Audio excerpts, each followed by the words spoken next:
This morning, the sun slipped through the blinds like a quiet promise.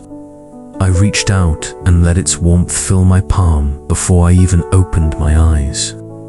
I whispered, "Thank you," though I'm not sure who heard me first. The mug of coffee tasted familiar and surprising all at once. Steam curled in lazy spirals, carrying comfort more potent than words. I watched a single droplet roll down the window, tracing its own small journey. It struck me, life's beauty often hides in tiny, unnoticed things. I turned to my journal and wrote, "Grace is waking up alive."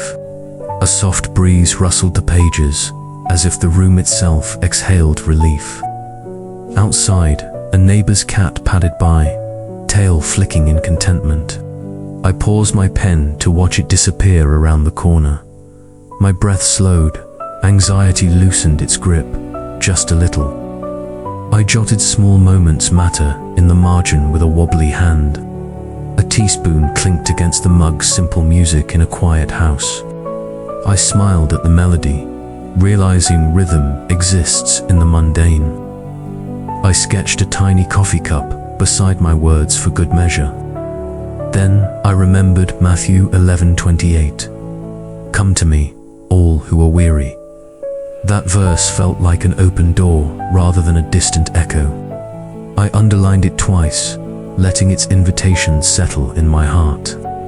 I slipped outside, journal tucked under my arm, to feel the air. The garden gate creaked a familiar sound that felt like home.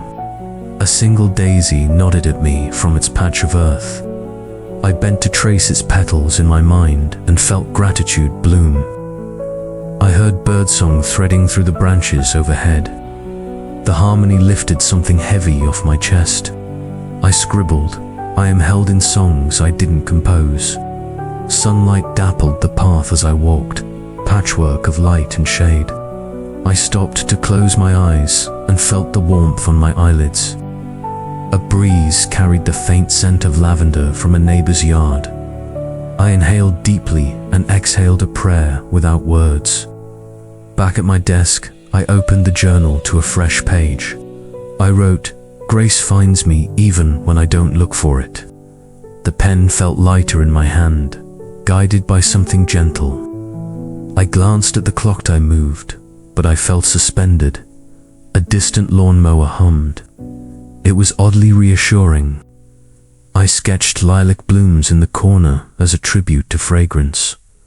Then I remembered to breathe again, fully and without hurry. I lit a candle, not out of ritual, but for its steady glow.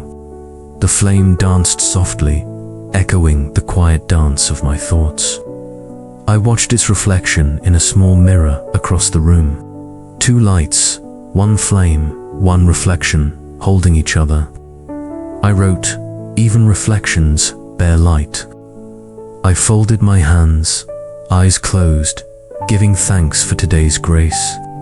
Not for grand miracles, but for every small gift that whispers, "You are loved." I traced my finger over the words as a vow to remember. Night approached, and I opened the window to catch dusk's sigh. Crickets began their chorus, a lullaby for weary souls. I wrote one final line, "Grace doesn't have to shout, it just shows up." I closed the journal with a gentle smile, heart full of quiet wonder.